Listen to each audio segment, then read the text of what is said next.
বাস্তবে হচ্ছে আমি খুব আবেগপ্রবণ।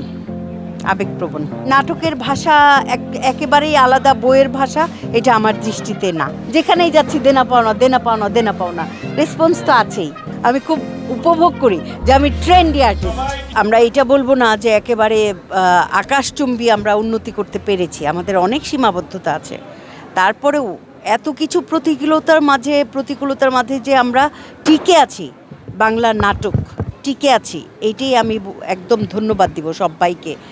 প্রডিউসার, পরিচালক, ইউনিট, হিরো হিরোইন, চরিত্রাভিনেতা সবাইকে আমি ধন্যবাদ দিব। আসলে বাস্তবে হচ্ছে আমি খুব আবেগপ্রবণ, ভীষণ আবেগপ্রবণ।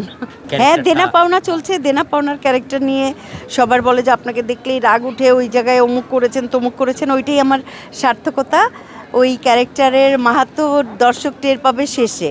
এই ভাষা নিয়ে মনে হয় যুদ্ধটা চলছে গত কয়েক বছর ধরে। প্রথমে ছিল যে হ্যাঁ, মানে অনেকটা একজন বিশিষ্ট ডিরেক্টরকে দোষারোপ করা হতো যে এই এসে তো এই যে আসছো গেছো খাইছো, এই তো শেষ করে দিল নাট্যজগৎ। আমি এটার সাথে একমত নই। নাটকের ভাষা একেবারেই আলাদা, বইয়ের ভাষা এটা আমার দৃষ্টিতে না। আর গালিগালাজ তো সমাজে প্রভাব ফেলেই। সেটা যার যার জায়গা থেকে সেটা যতটুকু না দেয়া যায়। মনে থাকে না, এটা এখনকার নাটকের দোষ না। হুমায়ূন আহমেদ স্যারের আমলে কয়টা ইউটিউব চ্যানেল ছিল, এখন 10 গুণ ইউটিউব চ্যানেল।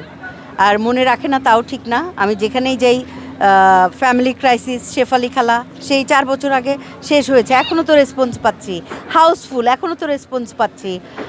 ব্যাচেলার পয়েন্ট এখনও তো রেসপন্স পাচ্ছি। এই যে হালে চলছে দেনা পাওনা, যেখানেই যাচ্ছি দেনা পাওনা রেসপন্স তো আছেই।